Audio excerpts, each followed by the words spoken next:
Alright, सो आज हम लोग जो टॉपिक कवर करेंगे वो है थ्रेड्स। ठीक है।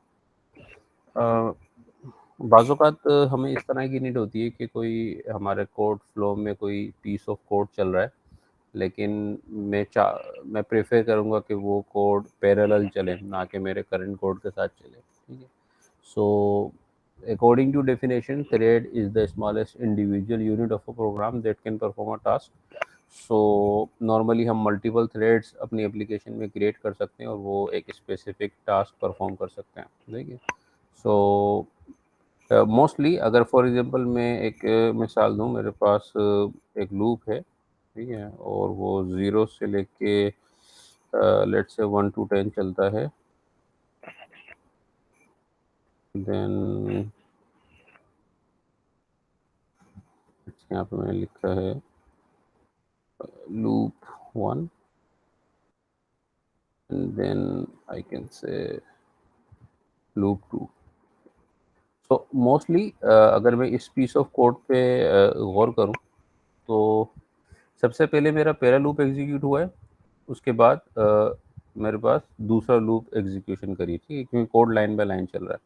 तो ऐसी पॉसिबिलिटी नहीं है कि मैं चाह रहा हूँ यार ये लूप भी चलता रहे और उसके साथ साथ ये लूप भी चलता रहे। तो जब भी हमें इस तरह की चीज़ पैरेलल टास्क अचीव करना हो अपने कोड में तो हम यूज़ करते हैं थ्रेड्स। और बेसिकली कोई भी एप्लीकेशन जब चलती है वो स्पेसिफिक एक फर्स्ट अपना थ्रेड लॉन्च करती है और उसके बाद उस थ्रेड पे एग्जीक्यूशन होती है। तो जब भी हम अपनी जावा की एप्लीकेशन लॉन्च करते हैं तो सबसे पहले एक थ्रेड क्रिएट होता है और उसके ऊपर हमारा प्रोग्राम एग्जीक्यूट होता है। सो उस जो सबसे पेरेंट थ्रेड होता है उसे हम डीमन थ्रेड कहते हैं, और वो रिस्पॉन्सिबल होता है कि मज़ीद थ्रेड्स क्रिएट कर सके ऑन डिमांड। ठीक है। सो थ्रेड्स अगर हमें क्रिएट करने हो जावा में तो दो तरीके कार हैं। नंबर वन, हमारे पास एक थ्रेड की क्लास अवेलेबल है। ठीक है। इधर मैं इस क्लास का ऑब्जेक्ट बना सकता हूँ और उसे टास्क असाइन कर सकता हूँ। और दूसरा जो मेरे पास तरीक़ेकार है वो एक रनेबल इंटरफेस है। ठीक है। Actually runnable interface is a functional interface जिसका एक ही मेथड है रन। ठीक है। और क्योंकि थ्रेड भी इम्प्लीमेंट्स करता है रनेबल को, तो डेफिनेटली इसके अंदर भी हम रन का मेथड ओवरराइड कर सकते हैं। ठीक है। सो अब क्योंकि रनेबल एक फंक्शन इंटरफेस है तो हम इसे बहुत इजीली, क्योंकि हमने लैम्डा एक्सप्रेशंस पढ़े हैं, तो हम उसे यूज़ कर सकते हैं बहुत इजीली। अच्छा, तरीक़ेकार क्या है? लेट्स से मैं एक थ्रेड क्रिएट कर सकता हूँ। थ्रेड लेट्स से मैंने कहा T1 equals to new thread. So thread का एक कंस्ट्रक्टर है जो रनेबल इंटरफेस को इम्प्लीमेंट करेगा। सो इसमें मैं रनेबल इंटरफेस पास कर सकता हूँ। लाइक अगर मैं रनेबल का सिग्नेचर मैच करूँ तो ये एक एम्प्टी पैरामीटर्स है और नो रिटर्न टाइप, सबसे easiest. So I can overwrite it like this. अब लेट से मैं यहाँ पे अपने इस पीस ऑफ कोड को प्लेस कर देता हूँ। ठीक है। फॉर नाउ मैं लेट से इसको कमेंट कर देता हूँ। तो ये थ्रेड की बॉडी जो है वो क्रिएट कर दी है हमने, लेकिन थ्रेड एग्जीक्यूट नहीं होगा। थ्रेड जब तक एग्जीक्यूट नहीं होता तब तक हम उसका स्टार्ट का मेथड कॉल ना करें। So the thing is, runnable के अंदर एक रन का मेथड है। हम कभी भी रन मेथड कॉल नहीं करते, हम हमेशा स्टार्ट मेथड कॉल करते हैं और फिर स्टार्ट रिस्पॉन्सिबल है कि वो आपके रन के मेथड को कॉल करें, सही, विच एग्जीक्यूट्स इट्स रन मेथड, अगर आप इसकी डॉक्यूमेंटेशन को गौर करें। सो लेट्स से हम इसे रन करते हैं। यहाँ पर मुझे आउटपुट आपको सेम ही लग रहा है, लेकिन द थिंग इज़ कि ये एक डिफरेंट लूप पे एग्जीक्यूशन हुई है। हम यहाँ पर लेट से थ्रेड डॉट स्लीप, हम अपने थ्रेड को पॉज कर सकते हैं फॉर स्पेसिफिक टाइम। ये मिली सेकेंड हमसे लेता है, तो let's say I will say 1000 second. और स्लीप एक इंटरप्टेड एक्सेप्शन थ्रो कर सकता है। सो मैं इसे कैच कर लेता हूँ। Right, so okay, 1 minute, loop के अंदर प्लेस करते हैं। तो अब मैं इसे एग्जीक्यूट करता हूँ, लेट्स से, यप। सो अब मेरे पास एक एक सेकंड के डिले से एग्जीक्यूशन बैकएंड पे हो रही है, ठीक है। सो अब एक काम करते हैं, हम इसके साथ दूसरा थ्रेड भी क्रिएट करते हैं और उसे भी ये चीज़ असाइन करते हैं। तो what I can do, I can let's say just copy paste this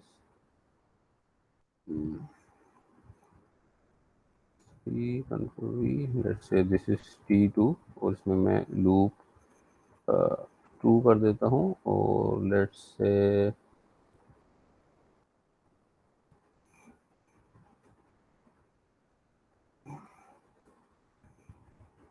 मैंने आई प्रेस कर दिया और इधर भी मैंने आई प्रेस कर दिया।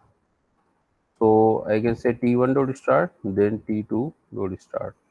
तो अब देखते हैं ये काम किस तरह परफॉर्म होता है। ऑलराइट, सो जैसा कि आप लोग देख सकते हैं कि दोनों थ्रेड्स अब पैरेलल एग्जीक्यूशन कर रहे हैं। सबसे पहले पहले वाला थ्रेड का आउटपुट 1 आया, ठीक है, उसका लूप चल रहा है, उसमें पॉज आया, फिर दूसरे लूप का आउटपुट आया जिसकी एग्जीक्यूशन हो रही है, उसका आउटपुट आया, ठीक है। तो जब सारे थ्रेड्स ने अपनी एग्जीक्यूशन ख़त्म कर ली, जावा प्रोग्राम के पास कोई थ्रेड नहीं बचा, तो हमारा प्रोग्राम भी एंड हो गया, ठीक है।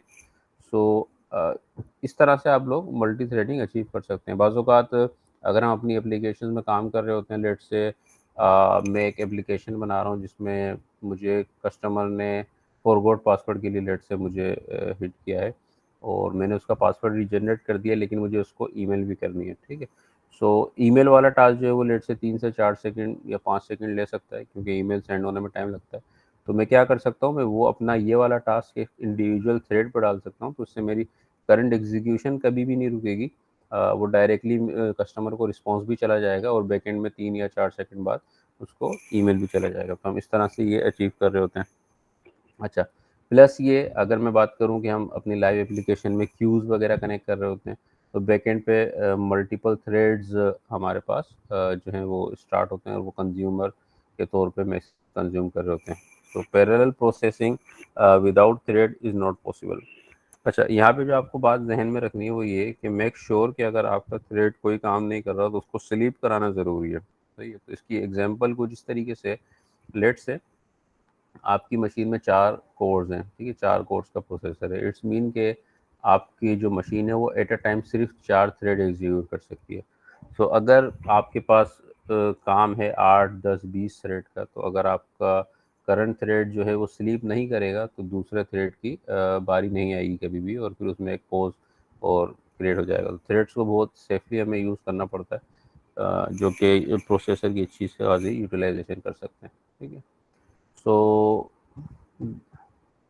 all right. So that's the topic for now. अगर thread से related किसी को कोई क्वेश्चन है तो पूछ सकते हैं, otherwise we can end this session. Thank you.